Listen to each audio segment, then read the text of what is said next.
So I'm going to kick us off actually. So I'm going to ask Sarah, Hugh and Vicky Joe to, I guess, respond to, I might kick off with a question of my own before we start looking at some of the online questions coming through menti.com. There's a few there at the moment.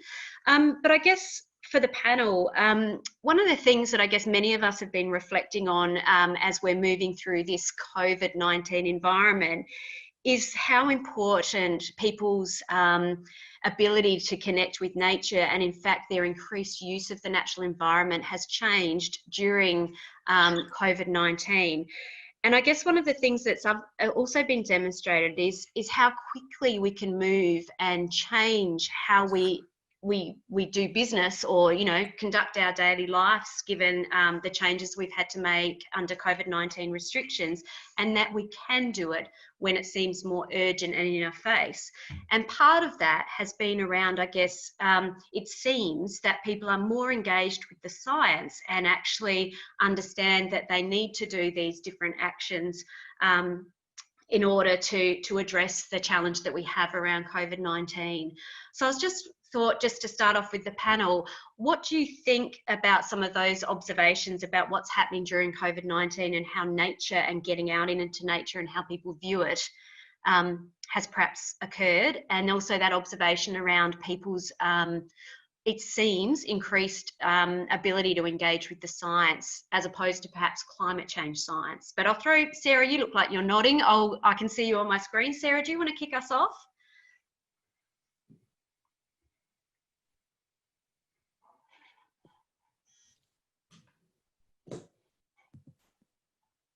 Sarah, you're just on mute, I think. Sorry, you haven't come through. Can you unmute yourself?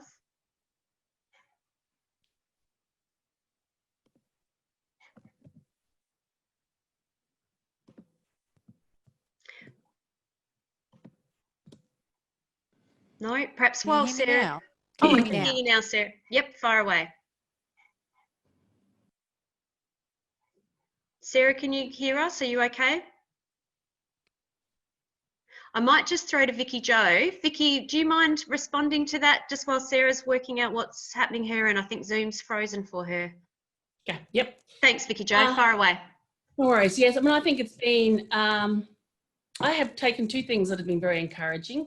One, COVID showed me that the world could actually move very fast. So not just individuals. And it was great. I have a park on the back of my house, and it was full every day for, particularly during the lockdown period. But the world can actually move very quickly if it wants to. And that was a huge sign of hope, because it really does feel at times that the system just prevents us from taking global collective action. But that myth has been busted for me. I mean, mind you, there's been an awful lot of setbacks since, but nevertheless, huge scale of action relatively quickly. I think it's been absolutely fantastic to see people engaging outside again.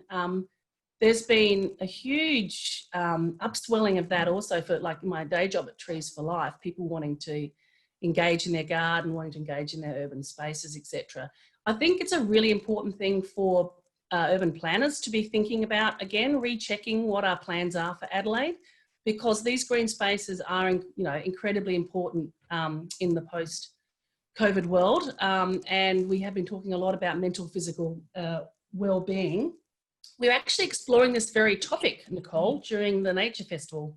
So there will be a panel, not that I'm promoting the Nature Festival, that'll be run, that's actually saying, well, what have we learnt about people's re-engagement with nature in urban spaces post-COVID? So I'd encourage people to tune into that if they'd like to hear more. Thanks, Vicky Joe. Hugh, can I bring you in here now? What are your observations about what's been occurring during COVID-19 and perhaps people's greater, I don't know whether it's an ability, a desire, the fact they believe the science? What's going on there, Jim? Yeah, I agree, and I agree with the comments in chat and Vicky Joe's comments. I mean, yeah, there's all these people out in my favourite bird watching spot. It's really getting me pissed off. I used to go there and I was all alone for like 2 or 3 hours, and now I go there and there's literally 10 other bird watchers every single morning, and once there was me. and there's 50 other people all taking pictures and asking me questions about this and that and the other. So no, seriously, it is amazing, and it's a huge change. So I'll only add one thing. I think, you know, you can engage people in the discovery sort of science, which is what is that spider in my garden, iNaturalist, eBird. These are very, very powerful tools, and people love and that's how we often all start in our interest in nature.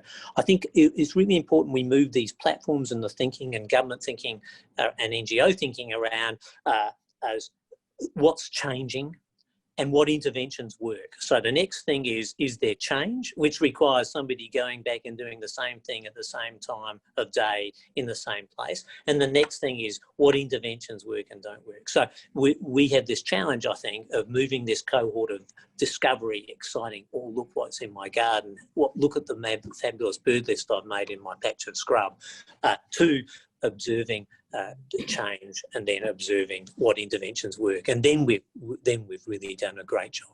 And Nicole, I don't know if we know, do we know that it's the science messaging that has engaged people, or it's the messaging about social responsibility? Because there's certainly, you know, that's been a very strong element of helping people to do follow the behaviours. So I wouldn't assume that it's the cold hard facts, rather than that we're in this together. You know, you want to care for your colleagues. You know, at Trees for Life, we've worked extremely hard because we love our members, and none of us could live with the fact that one of our members could have got sick from something that we didn't organise well. And so it was very much from that sense of community. So it'd be really interesting to know what messaging actually has worked for the Australian population. I agree, Vicky Jo, and I've just threw that out there as an observation of my own, and just some of the commentary I've heard around the place. It would be really interesting to know what have been those key sort of push buttons, why people have responded the way they have. Sarah, I can see you're back on. Can you hear and give us a bit of insight around that, what you've observed during COVID-19 and how that we could leverage that perhaps in this nature conservation space? Sarah Barker, can you hear me? No, still not working. I might just get Monica to touch base with Sarah and just see if we can get her back in. While we're doing that, there's been a number of questions that have come through, but I guess one of the things that some of people are asking is, and are interested from the panel's perspective, if there was one key thing, Vicky Jo, Hugh and Sarah, if you can hear me, if there was one key thing you think we could do differently in South Australia to improve nature conservation, what would it be? And I guess I'd probably encourage you to say, you know, if money was no object, try not to be too constrained by our current sort of barriers that we experience, but if there was one good thing we could do, what would it be? And that's a pretty hard question. Sarah, I can see you on my screen. Can you hear me now? Yes, I'm back. Oh, sorry, you're back. So I'll throw, while the others think about that bigger question about one key thing, can I just get perhaps your reflections on that initial question around COVID-19 and what we've been seeing and people's engagement with nature, but also engagement with, I guess, well, I'm making a bit of an assumption, some of the narrative around engaging with science and scientific evidence and information. Yeah, I think very much so. Prior to COVID hitting, we'd already seen a significant shift following the bushfires in the realisation of people who weren't necessarily climate change deniers, but that had not engaged actively with the issue previously. There was very much a sense of, holy crap, this is real. And I think with COVID, even despite the stir craziness of lockdown and people clamouring for access to nature, there really has been yet another reinforcement of the importance of anti-fragility and systems thinking, I think, in relation to all systems, but biodiversity in particular. It's interesting because I'm a city girl, and, you know, as far as I'm concerned, food comes from the supermarket. And if I plant something and it actually grows, I think it's a miracle, and I'm so surprised. So I really think there is much more of a push for people to feel the need to reconnect with nature physically, as well as understanding the importance of the interconnectedness of all the systems on which we rely. Thanks, Sarah. So, Vicky Jo, I'm going to come back to you. Hopefully that few minutes has given you some opportunity to think about that big question I asked you. What would one big thing you would do? What's one key thing you would do around nature conservation in our state? One thing I've learned about facilitated sessions is if someone tells you one thing, you just got to ignore it. I'm sorry. Oh, I can't do one. I love it. Two. Two's pretty prioritised though. Yeah, my first one is the learning way forward. You can apply that to everything. So no matter what we're doing, and we really do have to do some pretty brave experimental stuff. And we talked a lot with the Nature of SA about introducing things to completely different places, intervening by feeding things through orchards and not through native habitat, whatever it is, like being really imaginative with how we solve problems in short periods of time with limited resources, and learning our way forward for that, but also in the way that we engage people and in the way that we support them to be effective. So it doesn't matter what you apply it to and whatever scale, learning your way forward and having the systems to support staff to do that and volunteers to do it, critical. Huge barriers to that. So that'd be a significant shift. And the second one for me is changing the narrative, because if you don't have the change of narrative, then you won't have permission to do this and you won't have the funding to do it. So I'm sorry, I have to go with those two. Thanks, Vicky, and I'm always happy to be flexible and give you more than one. You know how you try and push people to hone in on one. Hugh, what are your thoughts on that? If there was one key thing, or maybe two, that you would do to change nature conservation approach in South Australia?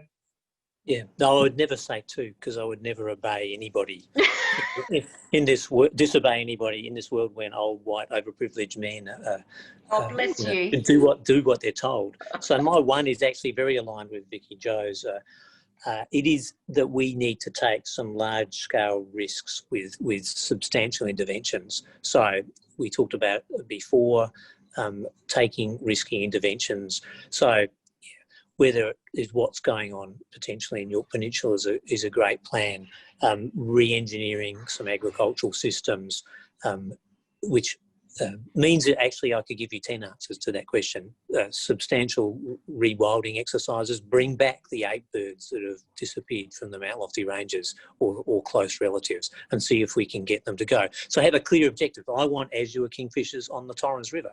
I want them on the Onkaparinga River. I want to see a spotted quail thrush in the Adelaide Hills. So let's work our way to creating the quality and quantity of habitat necessary to do that and get those birds back into those ecosystems so people have a vision of something exciting. And the trick is half the time we're going to fail, and we've just got to accept that. Mute. Thank you, Vicky Jo. Came up on my screen. Sarah, would you like to provide a bit of insight? What would one key thing you think would suggest around nature conservation in our state to move it forward? I would combine the Department of Environment and Water with the Department of Treasury and Finance. Easy. Because at the moment, and not just in South Australia, but globally, there remains a tendency to ring-fence the natural environment as its own issue. So we need to demonstrate its value and importance across the entire economy. It's interesting that you brought that up. Yep, I'm off mute, sorry. Interesting you brought that up, Sarah, because there's been some interesting commentary coming up on menti.com with some questions, and I'll just throw this out to the 3 panellists, and perhaps, Sarah, you kick us off. There's a question a bit leveraging a little bit about what you're saying. What stops governments from conserving nature for nature's sake rather than being pushed through financial or liability risk management? So why can't our governments just value nature because it's important for all these reasons rather than make it linked to a financial or risk model? And then further to that, just to link to that, someone said, if the role of government is diminished, as Hugh suggests, is that because we've been trained to lower our expectations of it, or has something else taken its place in the power structures or processes that create change? So we've got, I guess, part of us is saying, Hugh in his presentation said, if government's not going to save us, and economics are our enemy, not our friend. Yet we also understand that intrinsic value of nature, and why can't that be? But we know it can't. And you've just given us a great demonstration. You're saying, let's merge these two departments together. Sarah, I'll throw that to you. I mean, the sad reality is money makes the world go round. And although my personal view is aligned with the intrinsic value of nature, I also know that we don't have the time that we would need to change the value positioning of many of the powers that be to think otherwise. So we need to play the man, not the ball.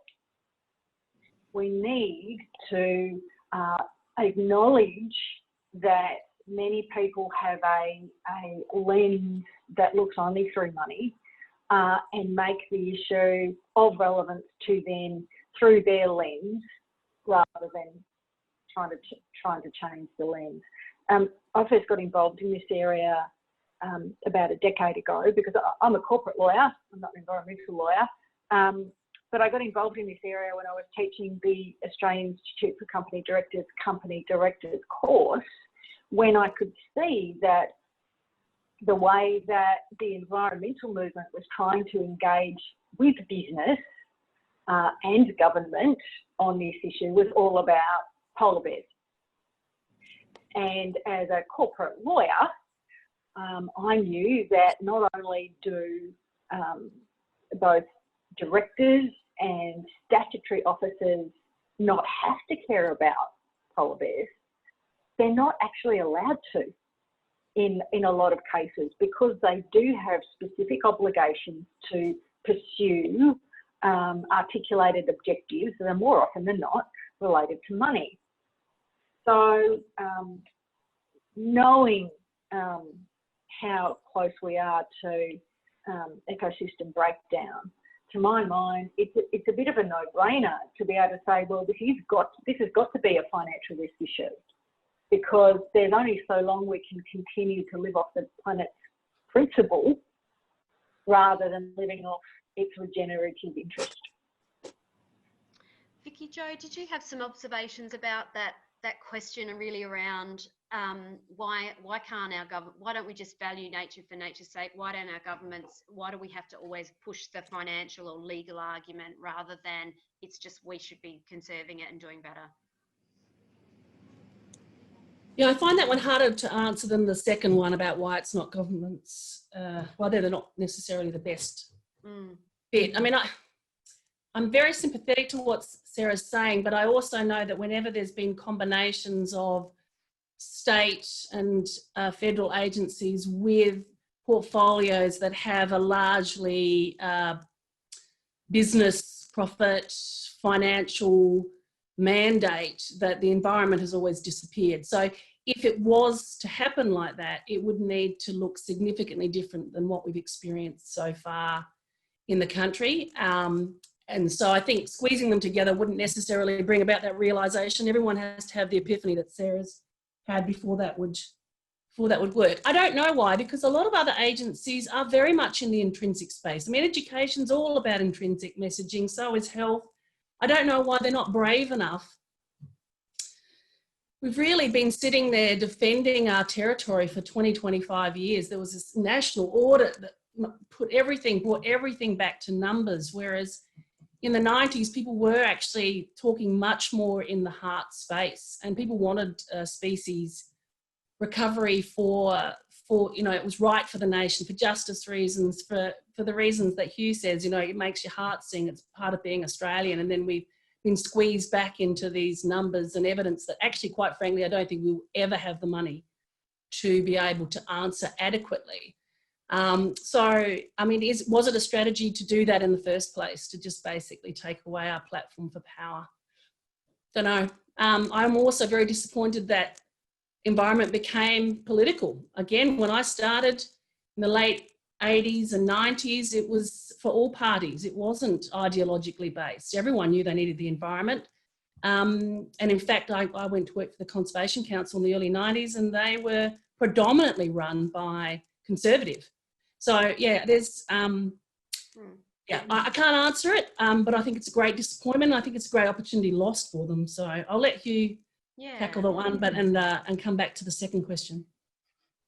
Thanks, Vicky Jo. Hugh, what do you think about this idea of why government doesn't just engage with conserving nature for nature's sake and really need other imperatives, whether it's financial or risk-based sort of approaches?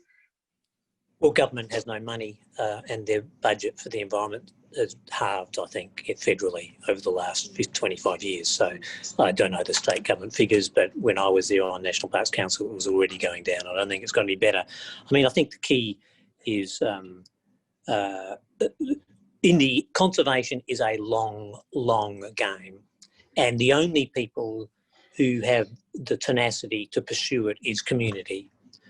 Business doesn't pursue things like that. Government, certainly, they have 3, 5, 7-year programs. They struggle to keep anything going because of the political cycles, and the financial circles also change so quickly. So community has to lead, so that's us. Of course, then I'm pluralistic about the mechanism. If government suddenly gets a lot of money, yes, take the money. If industry can be convinced that this is financially important and all those risk issues that Sarah talked about, great. So literally, I'm pluralistic. I have no morals about the means at all. I know what the ends are. And so we are beholden to the flavour of the month in terms of the mechanism, and we should use every mechanism we can. Intrinsic value, ecosystem services, use it, whoever you're talking to, when you can, how you can. Thanks, Hugh. So just coming back to that sort of second question that I sort of tacked on the end of the first one, someone had said, if the role of government is diminished, as Hugh, you mentioned in your presentation, is that because we have been trained to lower our expectations, or has something else taken its place in the power structures or processes that create change? Hugh, might throw to you, apparently it's off your comment. It's all the money has gone to health. So look at the budget. that to be blunt, all our governments, whether they're right, pink, green, blue, or purple, they're all trying to reduce taxes. Personal taxes down, company taxes going down. Government has far less money, and all the money that we make from any booms in recent history has gone to health, because we're getting older and we want to live forever for some apparent reason, and we want to look beautiful every single second of the day. So bottom line, if you look at government spending, health has doubled over that 20 or 30 year period, and that's consumed every excess we have. And that's not going to turn around, because I think regardless of how much we love nature, we're never going to convince people that, of course, nature and health to me are the same thing, but for many people, it's going to be a struggle. So the health budget is all consuming. Thanks, Hugh. And it'd be good in a minute just to come back to that, because obviously when we think about our health and well-being is inextricably linked to the natural environment and our ability to engage with it and have opportunities around it and all sorts of things. But it'd be interesting to understand why that sort of aspect isn't enabling us to still conserve enough of it. So Vicky Jo, you mentioned you had a bit of a response to that second part to my first question. What do you think about the role of government and how it's changed, and what has replaced it? I just think the government's struggling with providing leadership in the current political model. So I just think this is a place for brave souls and for leadership, and I just don't think we can ask it of them. I just don't think that they're set up for that now. So we can ask them to follow us behind. We can ask them to be the caretakers of a lot of knowledge and expertise, and work across portfolios, which I do wish they would do more. But if you're going to do something extremely brave, I just think it's unreasonable to ask in the current model for that to come from government. So it's going to have to be the people outside who take the risks, hopefully with their support, and then they can join us when it feels safe to do so. I also think that, as Hugh said, the resources are going to go elsewhere, and I think I can't even imagine how much deferred resources has happened between the combination of bushfire and COVID, and that's what we can expect. We're going to expect more of those kinds of disasters that government is better placed to pull together. So, it's going to be a real challenge for them to do what we need them to do, but we want them absolutely in the partnership. Thanks, Vicky Jo.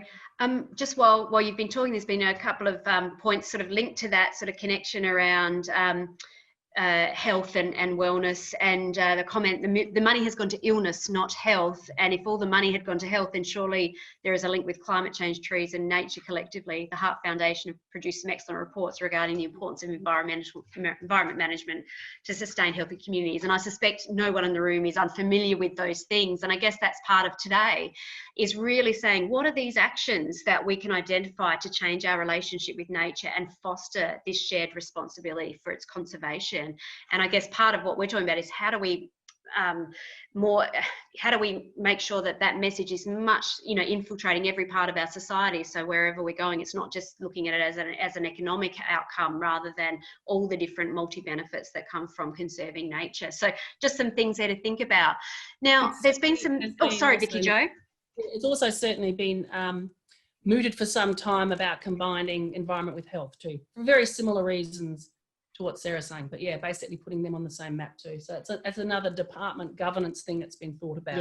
Yeah. We've had some specific questions for particular speakers. So Sarah, if you're still there, I've got one for you.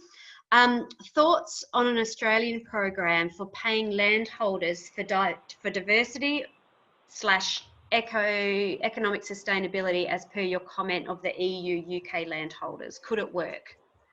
Hopefully, Sarah, that made sense to you if you're there. Yeah, no, totally it did. Right. It's interesting, in the discussions I've had recently with the sustainable finance teams at some of the big four banks, for example, capital markets have been reticent to enter into this area because at the moment they can't really see how they can guarantee that there's some kind of ongoing revenue stream involved in ecosystem benefits and regenerative agriculture and improvement of ecosystems, because at $16 a tonne at the moment, carbon credits it's just not worth their while. So I think that kind of system would be a great catalyst to start getting private capital markets involved and interested in this area. And I think once markets get involved, then everyone's interests align and it takes on a life of its own. Thanks, Sarah. There's a range of comments or questions coming through on Mentimeter which really relate to recognise that it's everyone's business and can play a role in nature conservation, whether it's government, not-for-profit, community, industry, etc. One of the questions that have come through is around whether or not any of the panellists have any observations about the most promising governance models that we could maybe apply in South Australia across, multi-stakeholders, whether they're private or public. And particularly there's a sub-bit to this one, particularly to integrate a nature lens into economic decision making. So I guess there's sort of two parts: good governance models across the board, because clearly it's not just government's role here, and we sort of heard perhaps we're not getting that leadership at the moment we want it or we need it across government, etc. Sorry, I can say that. But generally speaking, how do we get all the different people involved that we know need to play a role? And is there an opportunity around this integrating nature and economics? But Sarah, I might throw to you initially because you're still on my screen. Any observations about good governance models? Yeah, we can look to what was put in place under the former Obama administration in the US in relation to requiring administrative decisions to take into account the social cost of carbon, which of course has since been repealed. The other governance models I always point to, I always ask the question, what would the Dutch do?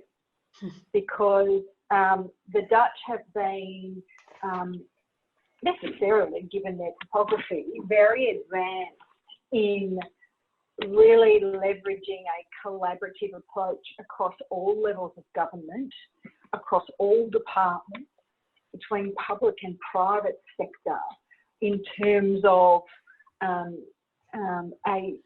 collaborative, all-in, all angles, all perspectives approach to managing their risks associated with the natural environment, certainly in relation to coastal inundation. And that involves basically everyone having to put their cards on the table and central administration of, well, what needs to be done here, where can we get most bang from our buck, where is there overlap, where can we mitigate inefficiencies, etc., etc. So they're the two I'd point to. Thanks, Sarah. Hugh, can I just throw to you? What are your, given all the places that you're involved with, what's been your observations about a good governance model to bring all the different parties together and work on nature conservation? Yeah, it's a really good question. I'm now a public servant and I've joined the government and maybe I'll understand how government works. I really have no idea. I find it frustrating. To me, governance models of all colours and flavours have always been an impediment to progress. And again, I think the passion and drive of individuals is what succeeds, and governance models should get out of the way. Obviously, I understand governance has to exist, but the less complexity, the better. Yeah, I do despair of the multiple layers of Australian government, and the transaction costs of government seem to be burdensome. Thanks, Hugh. Vicky Jo, did you have any observations around that? I guess I'd say there's not one size fits all, and that was one of the things that I think we need to have permission to experiment with. What's the one that's going to work for your context? Because everything we know about co-design is that designing everything, including the governance, to fit to context and the users involved is critical, and having permission for that to look a bit wacky, if that's what works. So again, I'd be asking people to give themselves permission to test different systems. There actually are a few in the book that the NESP Hub produced, where there was a story of great threatened species recovery stories across Australia. There's a few of those that talk about different governance models that worked for that particular scenario.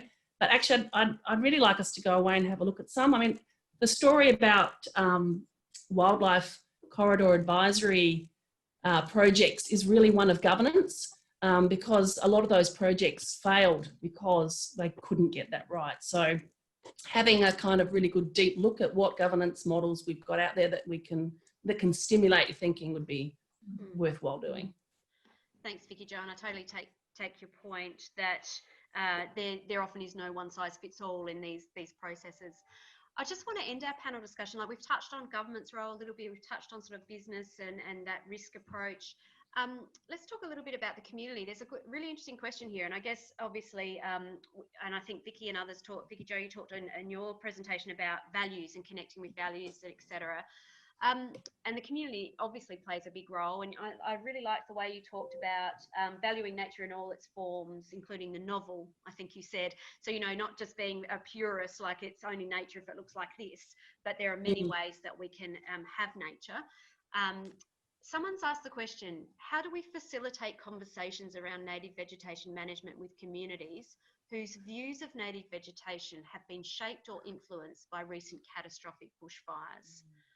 Who would like? Vicky Jo, you're still on my screen. Would you want to give that a go? Oh, sorry, that's a bad thing, isn't it? You must be making noise.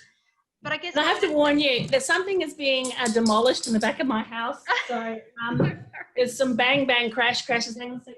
What I might do, how about I throw to Hugh instead? You want to go? Yeah. I'll throw to Hugh. Fire away. I mean, I think the stars I know, and there'll be better people on this call than me, but as far as we know in terms of risk to life and infrastructure, it's the 50 metres around your house that matters.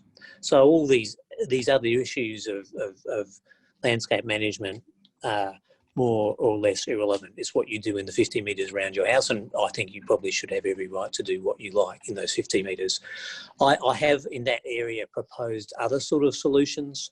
For example, a long time ago, before any human beings arrived in the Australian continent, there was probably a lot more rainforest, and if we didn't have fire and we didn't have been pushing these fire adapted communities for 60,000 years, we would have maybe a third of Eastern Australia would be rainforest, and there would be rainforest pockets all through the Mount Lofty Ranges. And I think that in terms of novel ecosystems that Vicky Jo mentioned, recreating fire-resistant native ecosystems where necessary is a way of engineering landscapes that is novel, is not putting back what was there, but meets multiple human needs in terms of biodiversity and also protection of assets.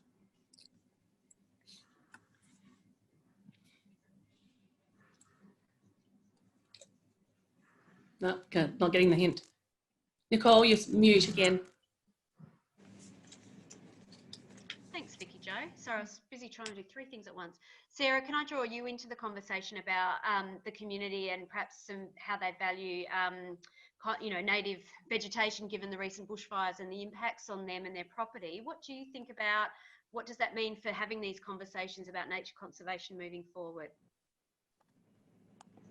Again, that goes to my overarching theory of we've got to play the man, not the ball with this. Being able to frame the conversation in a way that doesn't necessarily seek to change minds, but seeks to respond to the existing needs of whoever we're talking to. And I think one of the issues with the bushfires is that it touched so many more of us this year than it had previously, and it has made it personal for so many. And I think that's been one of the reasons that it's been so resonant and has succeeded in elevating the concerns of so many when that hasn't been the case in the past. Thanks, Sarah. And Vicky Jo, can I bring you back in on that? Yeah, thanks. I think the best approach is actually to start with a serious point of empathy, to be honest. I don't think it's a good time to have a conversation with people. They're in enormous grief. There's a lot of trauma. I mean, I was very privileged at Trees for Life to receive a lot of calls in 4 weeks, really, that month after, and talk to a lot of landholders. And I just want to reassure that people that actually a lot of landholders valued their native veg and were really keen to get it back in the ground because I knew how long the time would be. So, I mean, you can't ask people to not be angry and not to go through those processes. So from my point of view, I think we just need to help them get healthy and get their first priorities back. And then I think, when you're talking to people who are coming from a very different point of view, finding your areas of shared common ground, and also finding their peers who do understand the value of veg and helping people to see that as their friend and not their enemy again. I mean, there's this great social book, the 10 Things of Persuasion, and that really, really stresses starting from where people are at and having voices and peers that make sense and resonate with people. And then I think from that base, we help them where we can. I mean, we can definitely help. There's a lot of places where rebuilding those communities, those landscapes, those individual farms is going to be of shared value for us. And I think we do that and we build trust, and then I think we go deeper with that conversation. Unfortunately, what always happens is these policy things come in real fast, way before the community is really prepared to have a conversation about what is the solution going forward. But that approach was really taken, that I've outlined, was really taken with Pinery, and I think it really had an amazing benefit ecologically, but also socially for that community. So. Thanks, Vicky Jo. So folks, that brings us to the end of our panel discussion. Thank you for everyone who sent in and some questions, and we've covered off on some of those, but of course we can keep talking throughout today's proceedings. Just a couple of notes. There is some great chat going on the Zoom platform. We will make sure we keep a record of that, and we are recording this as well. But we'll be able to come back to you with some of those products at the post-workshop. Look, folks, I'd really like you to join me. I'm not sure how we'll do it. Maybe it's a clap on mute, but I'd like to sincerely thank Sarah Barker, Vicky Jo Russell and Hugh Possingham for some fantastic presentations this morning, as well as some great insights through that panel discussion. But I truly, thank you for the the insight, the energy, the passion that you bring to the space, and thank you for your contribution. Or I can see some little hand clap signals going on, but thank you. And I know at least some of you are staying around for the day, but thank you from all of us sincerely. So I'll give you my clap as I can.